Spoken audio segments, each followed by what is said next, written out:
যে কাঁটা চামিচ এটাকে গাঁথা যাচ্ছে না, চামিচ দিয়েও ধরা যাচ্ছে না, এতটা অবস্থা। তবে এই কালা ভুনা তৈরি করা কিন্তু খুবই সহজ একটা রোলটাকে জাস্ট চুলার উপর দিয়েছিলাম কড়াইয়ে, একদম মিডিয়াম আঁচে দিয়ে ঢাকনা দিয়ে ঢেকে রেখেছিলাম। তারপর বাস ভুলে যাবেন যে কি দিয়েছেন চুলায়। কিছুক্ষণ পর এমনিতেই টের পাবেন যখন একটা সুন্দর ধোয়া ধোয়া স্মেল বেরোবে এবং সারা ঘর ধোয়া ধোয়া স্মেল হয়ে গেছে। সেই সাথে আমার কালা ভুনাও রেডি, একদম কুচকুচে কালো কালো হয়ে গেছে।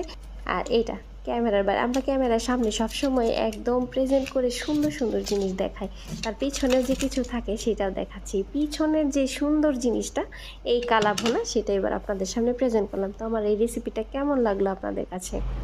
এই কালা ভুনার স্বাদ কিন্তু অসাধারণ, একটু তেতো তেতো, একটু টক ঝাল যাই আছে। সেই খাবারটা রেসিপিটা যা তৈরি করেছি টক ঝাল স্বাদের, সেটার মাঝে একটা তেতো স্বাদ যোগ হয়েছে, তার সাথে স্মোকি স্মেল, অসাধারণ একটা রেসিপি।